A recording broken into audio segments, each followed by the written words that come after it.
How did a man who was born into the poorest household in the town become this big? This was the thought of lots of his close friends who knew Umar very well. The entire town worshipped him like a god, but if only they knew where his wealth comes from. I am certain they won't collect those money.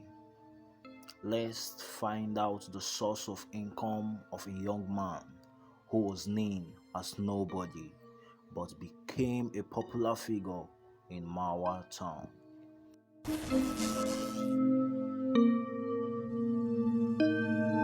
Omar's rise to power was meteoric.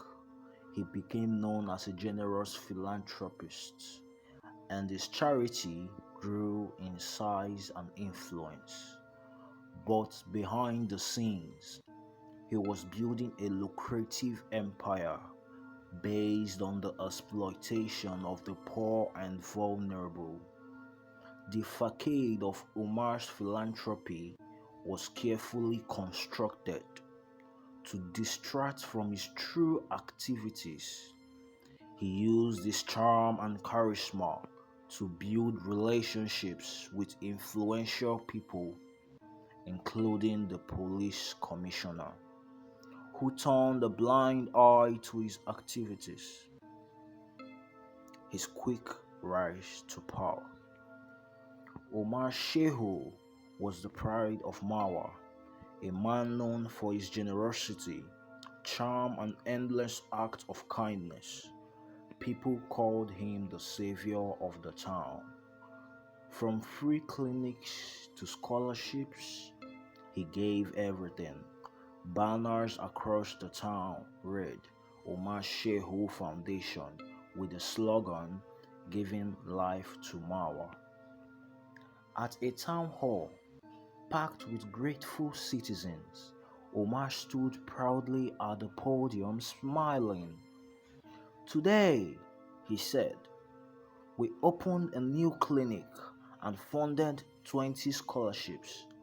We will not stop until Marwa shines. Cheers filled the room, cameras, flashes. A reporter pulled him aside and asked, Mr. Shehu, your generosity has turned Marwa into a model town. What's your secret? He laughed and said, ha ha ha ha, fate and good friends in the right place. Behind the scene, Omar exchanged a quiet handshake with the town police commissioner, a gesture not of thanks but of silence. What no one knew was that beneath Omar's glowing reputation lay a dark beating heart. Deep on the ground, far from the public eye, a basement buzzed with surgical tools. A frightened young man was restrained. A team in surgical gear moved quickly, prepping for a procedure. The air was sterile, cold, lifeless. We don't kill, Omar said to his trusted lieutenant, Jibril. We harvest from those no one we miss, refugees, addicts, ghosts. Jibril replied.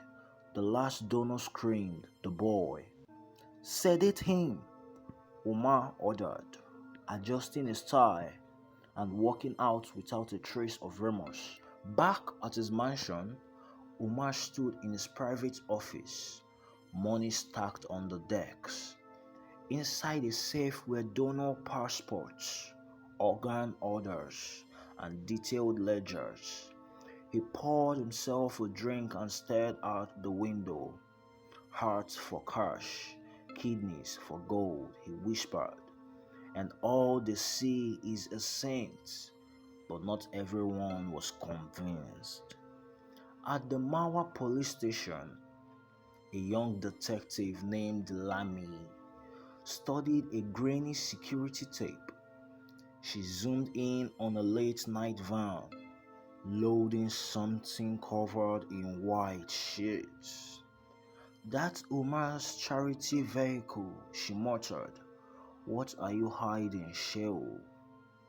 Then came the moment that started to unravel it all. A teenage girl named Hajara collapsed at school.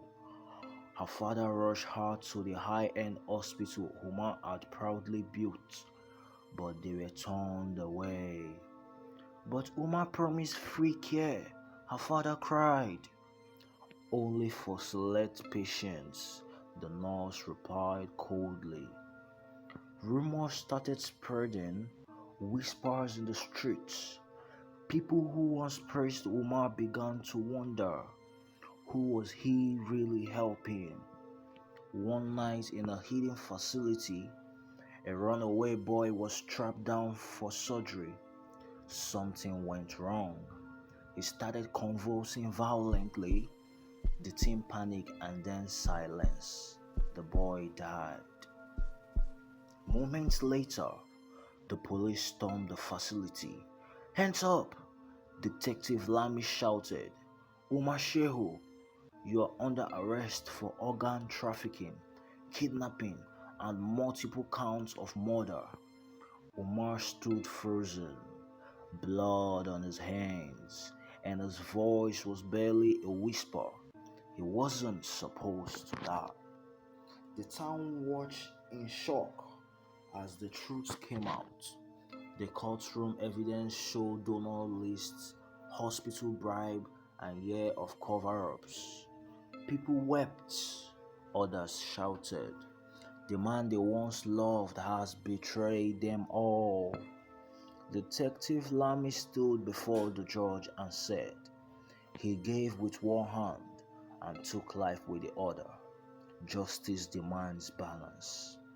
Umar Shehu was sentenced to life in prison. Outside the courthouse, townspeople tore down his banners and burned them on the streets. In a lonely prison cell, Umar sat in silence. A small TV in the corner played the evening news.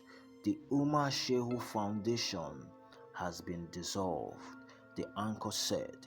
A new health center opens next week in Marwa, this time truly for the people. The screen faded to black, and so did the legacy of Umar